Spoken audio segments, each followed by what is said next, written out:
नमस्कार फ्रेंड्स, ओंकार ओडिया चैनल रे आपण मन को स्वागत।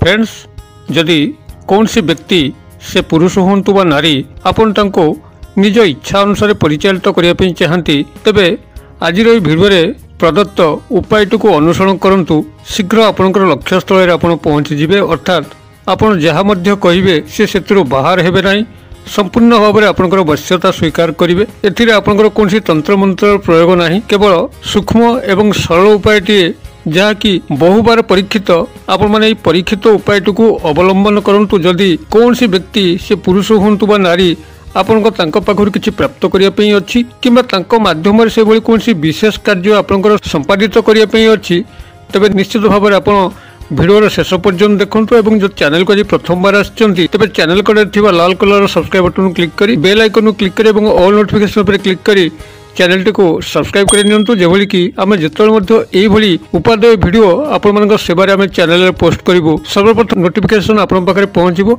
एवं से सब को आपण मान देखि करी किछि ज्ञान आहरण करी करी निज जीवन रे अशेष उपकार आनि परिबे। तबे फ्रेंड्स, एबे सुन नजर पकेबा एई सरल एवं शक्तिशाली वशीकरण प्रयोगटी को आपण माने किभली करि परिबे, जेउथरे कि आपण कोनसी लेस मात्र मध्य तंत्र मंत्र प्रयोग नाही। तबे आपण माने एही प्रयोगटी को शनिवार दिन ही करिवे। जे कोनसी शनिवार दिन आपण किछि चिकिटा माटी संग्रह करिगो पड़िबो। चिकिटा माटी कहले जो माटी रे आपनकर मूर्तिकार माने सेमानकर मूर्ति गढ़ी चांती इठालिया माटी, आपण एही भली चिकिटा माटी किछि संग्रह करिवे। आपण चिकिटा माटी पाइबा पई हेले जदि आपनकर घर पाखरे कोनसी गड़िया अछि, गड़ियारू मध्ये आपण चिकिटा माटी पाई परिवे, किंबा से भली कोनसी बिल जगह जोटिके चिकिटा माटी आपण पांती सेठू मध्य संग्रह करें। नई पठा मान संग्रह करें। चिकिटा माटी पाइबा कौन असुविधा नहीं, आपड़ सामान्य अनुसंधान कले आपंकर पाखापाखि चिकिटा माटी संग्रह करें। चिकिटा माटी आपंकर मूर्ति सब गढ़ा हुए, अतएव अल्प किसी चिकिटा माटी प्रथम आप संग्रह करूँ एवं यही चिकिटा माटी आप कौन करेंगे ना संपृक्त व्यक्ति जहाँ को आप वशीकरण क्रिया सामिल करने जाऊँच, से पुरुष हूँ बा नारी, गोटाए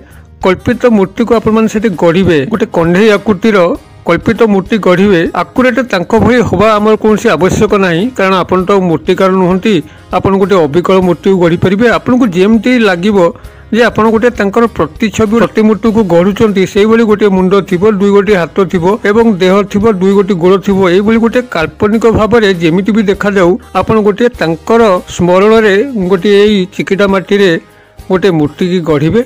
गढ़ी सारा पर ताकू गोटे नील कपड़ा पिंधे देवे। जो नील कपड़ा आपंकर घरे भी थी से नील कपड़ा खंडे आंटा को पिंधे देवे। नीलर जेकोसी गोटे कपड़ा से पुराना हो कि नुआ हो, जदि पुराना आनी धोईक सफा कर सुकई थे पिंधेबे, कि नूतन आपंकर नील कपड़ा पाती जहाँकि चाखेंडे खंडे ताकू पिंधे देवे। पिंधे सारा पर आपण तार जो हृदय स्थान अच्छी, जोटी छाती स्थान अच्छी, से हृदय स्थान में आपण कौन सी गोटे फूल गछर काठी सहायता आपण प्रथमे निजर नामटी को लिखिबे, तापर युक्त चिन्ह देबे, तापर तांको नामटी को लिखिबे जहाँ को ये वशीकरण क्रिया रे सामिल करछन्ती एवं जहाँ को नेक मूर्ति गढ़ी।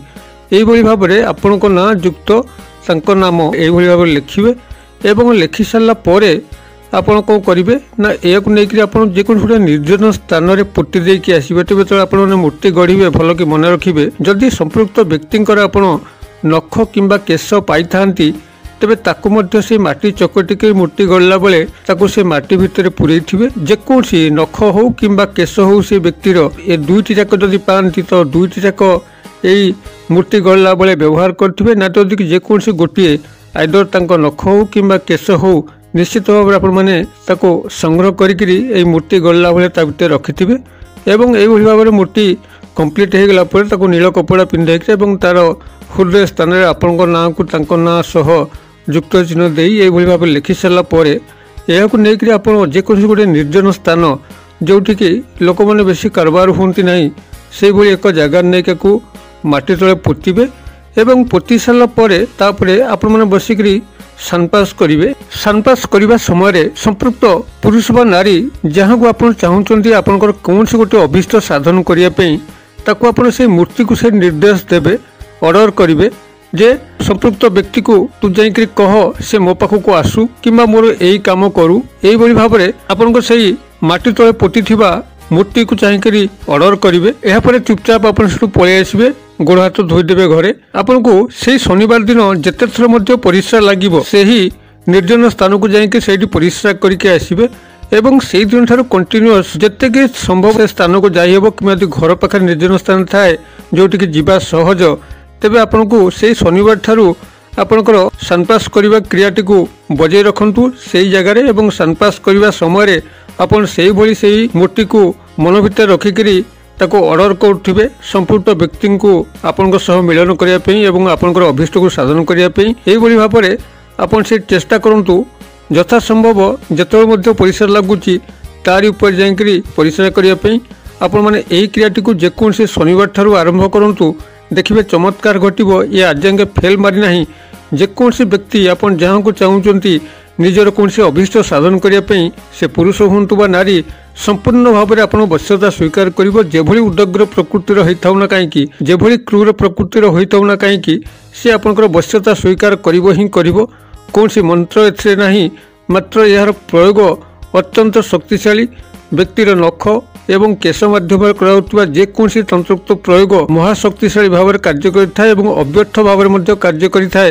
ଆପଣମାନେ ଏହାକୁ ଏଭଳି ଭାବରେ କରିକିରି ଯେକୌଣସି ପୁରୁଷ ବା ନାରୀଙ୍କ ପାଖରୁ ଆପଣ କୌଣସି କାର୍ଯ୍ୟ ଆଦାୟ କରିପାରିବେ କିମ୍ବା ତାଙ୍କ ମାଧ୍ୟମରେ ମଧ୍ୟ ଆଉ ଯଦି କେଉଁଠି କିଛି କାର୍ଯ୍ୟ ଆପଣଙ୍କର ସାଧିତ ହେବାର ଥାଏ ତାହା ମଧ୍ୟ କରିପାରିବେ। ତେବେ ଆପଣଙ୍କର ମନ ଭିତରେ ସତ୍ ଉଦ୍ଦେଶ୍ୟ ଥିବା ଦରକାର, ସତ୍ କାମନା ଥିବା ଦରକାର। କାହାର କ୍ଷତି କଲା ଭଳି ଆପଣମାନେ ପ୍ରୟୋଗଟିକୁ କରି ବସିଲେ ହୁଏତ ଆପଣ ସଫଳ ହୋଇପାରନ୍ତି, ମାତ୍ର ସେହି ବ୍ୟକ୍ତି ପୁରୁଷ ବା ନାରୀଙ୍କୁ ନେଇକରି ଆପଣଙ୍କର ଜୀବନରେ ଯେଉଁ ସୁଖର ଆଶା କରିଥିବେ ଯେ ଏଇ କ୍ରିୟାଟିକୁ ମୁଁ କରୁଛି ଅମକ ସୁଖ ପାଇବା ପାଇଁ, ଆପଣ ତାର ଠିକ୍ ଓଲଟା ଫଳ ହିଁ ପାଇବେ।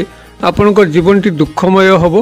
ଅତଏବ ସେଭଳି ସତ୍ କଲ୍ୟାଣ କାମନା ଉଦ୍ଦେଶ୍ୟ ଯଦି ଆପଣମାନେ ଏହାକୁ ପ୍ରୟୋଗ କରନ୍ତି, ନିଜର ସେଭଳି କୌଣସି କଲ୍ୟାଣକର ଆବଶ୍ୟକ କାର୍ଯ୍ୟ ଯାହାକି ନ କଲେ ଆପଣଙ୍କର ସଂସାର ଭାସିଯିବ, ଆପଣଙ୍କର ଜୀବନ ଉଚ୍ଛନ୍ନ ହୋଇଯିବ, ଏହିଭଳି କ୍ଷେତ୍ରରେ ଯଦି ଆପଣମାନେ ଏହାକୁ ପ୍ରୟୋଗ କରନ୍ତି ଏହା ଦୋଷାବହ ହେବ ନାହିଁ ଏବଂ ସେ ବ୍ୟକ୍ତିର ମଧ୍ୟ କିଛି ଆଦ୍ୟରେ ଆପଣ କ୍ଷତି କଲେ ନାହିଁ, ଯାହାଦ୍ୱାରା କି ସେ ବ୍ୟକ୍ତିର କୌଣସି ଜୀବନ ନଷ୍ଟ ହେଲା। ଯଦି ଏହିଭଳି ପ୍ରୟୋଗରେ ଆପଣମାନେ ଏହାକୁ ବ୍ୟବହାର କରନ୍ତି, ନିଶ୍ଚିତ ଭାବରେ ସର୍ବମଙ୍ଗଲ୍ୟ ଘଟିବ ଏବଂ ଆପଣଙ୍କର ପରିବାରଟି ବଞ୍ଚିଯିବ ଏବଂ ଆପଣଙ୍କର ବ୍ୟକ୍ତିଗତ ଜୀବନରେ ମଧ୍ୟ ଉନ୍ନତି ଆସିବ।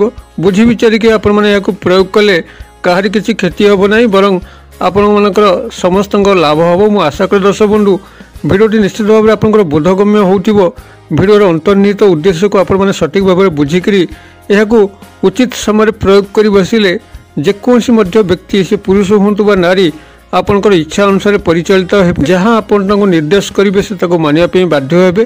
ଏକ ମହାଶକ୍ତିଶାଳୀ ବଶୀକରଣ ପ୍ରକ୍ରିୟା। ଆପଣମାନେ ଏହାକୁ କରନ୍ତୁ ଏବଂ କିଭଳି ଫଳପ୍ରାପ୍ତ ହେଉଛନ୍ତି ମୋତେ କମେଣ୍ଟ ବକ୍ସରେ ଲେଖନ୍ତୁ ଏବଂ ଭିଡ଼ିଓଟିକୁ ମଧ୍ୟ ନିଜ ଭିତରେ ସୀମିତ ନ ରଖିକିରି ଭିଡ଼ିଓଟିକୁ ଦେଖି ସାରିଲା ପରେ ସାଙ୍ଗସାଥି ମହଲରେ ଯଥେଷ୍ଟ ମାତ୍ରାରେ ସେୟାର କରନ୍ତୁ, ଯେଭଳିକି ଏହି ସରଳ ଏବଂ ଶକ୍ତିଶାଳୀ ପ୍ରୟୋଗର ସମସ୍ତେ ସାହାଯ୍ୟ ନେଇକରି ତାଙ୍କ ମୁଖରେ ଯେଉଁ ହସ ଟିକକ ଫୁଟିବ ନିଶ୍ଚିତ ଭାବରେ ଆପଣଙ୍କୁ ଈଶ୍ୱରଙ୍କର ଆଶୀର୍ବାଦ ସ୍ୱରୂପ କାର୍ଯ୍ୟ କରିବ। ଭିଡ଼ିଓର କ୍ଷୁଦ୍ର ପରିସର ମଧ୍ୟରୁ ମୋତେ ଏଇଠି ଆଜି ବିଦାୟ ଦିଅନ୍ତୁ। ପୁଣି ଆପଣଙ୍କ ସହ ଦେଖା ହେବ ଏଇଭଳି ଏକ ଶିକ୍ଷଣୀୟ ଭିଡ଼ିଓରେ।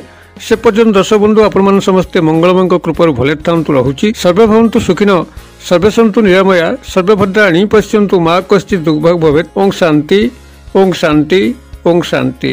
नमस्कार।